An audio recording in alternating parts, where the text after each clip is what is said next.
Hey guys, what's going on? My name's Daniel and welcome to my channel. Today, I'm going to be showing all of you beautiful people how to make 1 gallon of blackberry wine.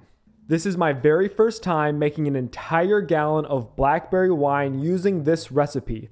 In the past, I've only made wine using small batch recipes in mason jars, so now I'm going for the big win and I'm using Brew Ohio's wine making kit for everything. Everything that I'm using to make this batch of wine can be found in a comprehensive winemaking kit. I already did a video on it that you can find in the link above. It is Brew Ohio's winemaking kit. So I'm going to be using their winemaking kit. I'm going to be using their winemaking recipe, and that's exactly what I'm going to be showing you in this video today. But let's get right into the video of me making this gallon of blackberry wine. Alright, so first things first, we're going to be sanitizing all the equipment that we're using to make this beautiful batch of wine. I'm going to be using Easy Clean. Everything is already set out before you. All the ingredients and all the containers and utensils that I'm using are sanitized. To make this beautiful batch of wine, we're using the winemaker's recipe handbook that came with the Brew Ohio winemaking kit. Everything that we're using today came with the Brew Ohio winemaking kit. So now that everything's nice and sanitized, we're gonna rinse our blackberries, destem them, get rid of any foreign objects like bugs. You don't want those in your wine. And then we're going to be taking these beautiful ripe blackberries and we're going to use the bag that we're given in the Brew Ohio kit and we're gonna mash the crap out of them.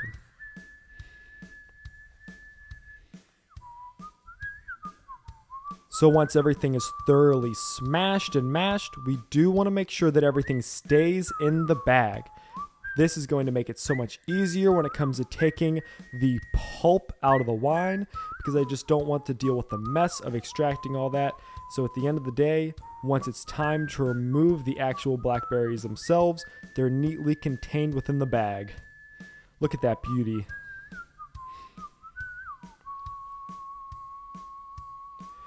So now that we have all the juice extracted, it's time to add all of the ingredients with the exception of the yeast.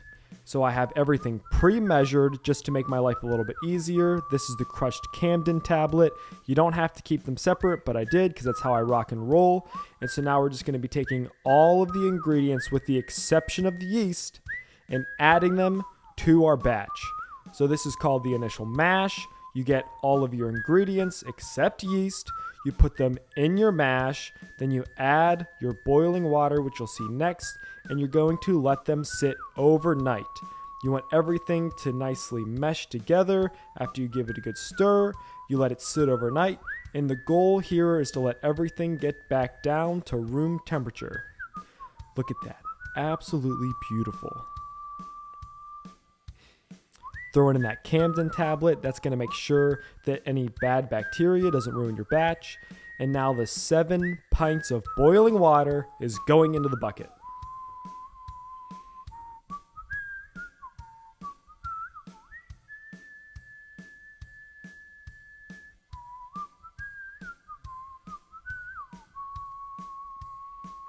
So now that everything that we need for the initial mash is in the bucket, we give it a good stir.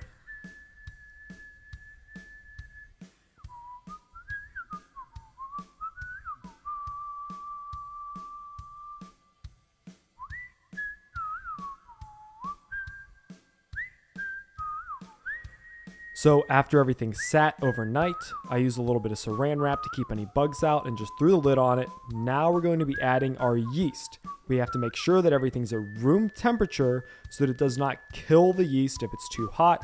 If it's too cold, the yeast isn't fully going to be activated, but here you can see me actually activating the yeast.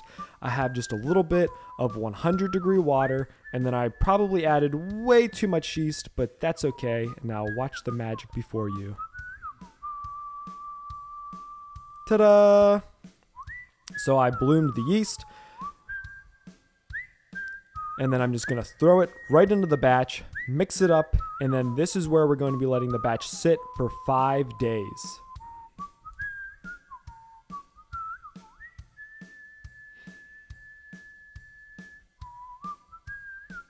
So at this point, we're going to need to add the airlock to the lid because the yeast is going to be releasing CO2, which is going to pressurize the bucket, and we need a way for the excessive gas to escape without anything unwanted being added into the batch.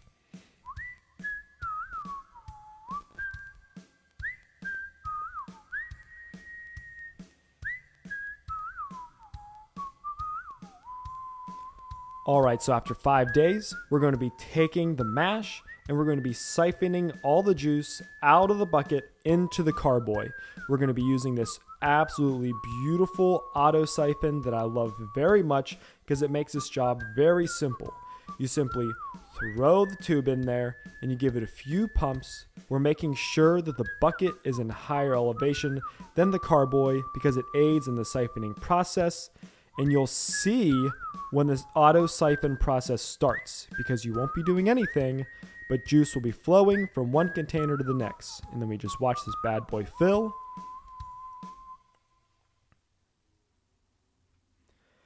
And voila!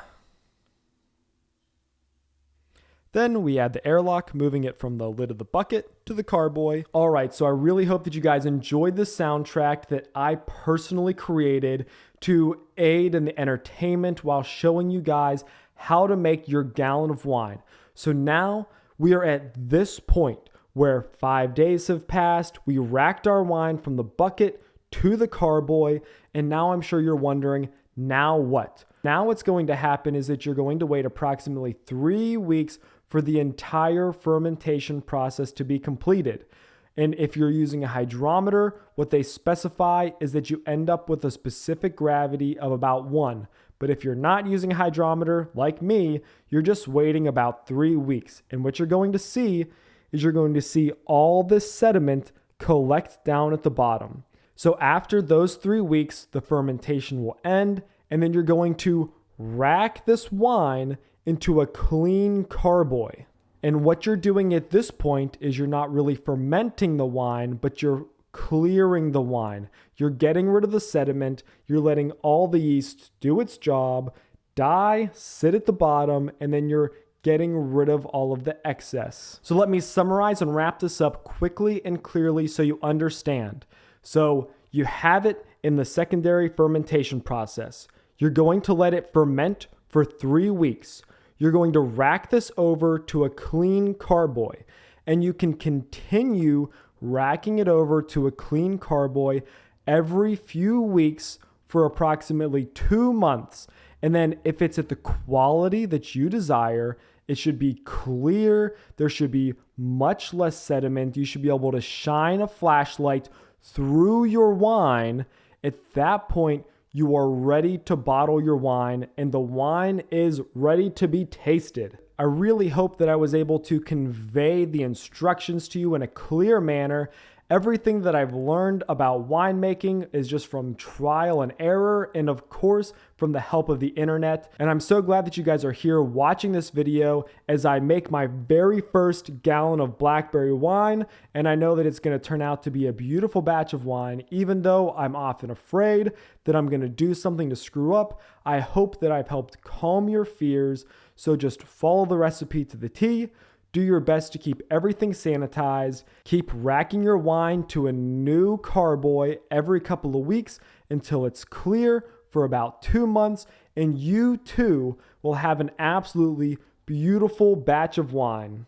If you want to see more videos like this, smash the subscribe button. If you had a good time, if you loved the soundtrack that I made myself, just hit that like button and show the love. But my wish for you is that you just stay adventurous, make some beautiful, tasty wine, and share it with your friends. Have a fantastic day and start brewing.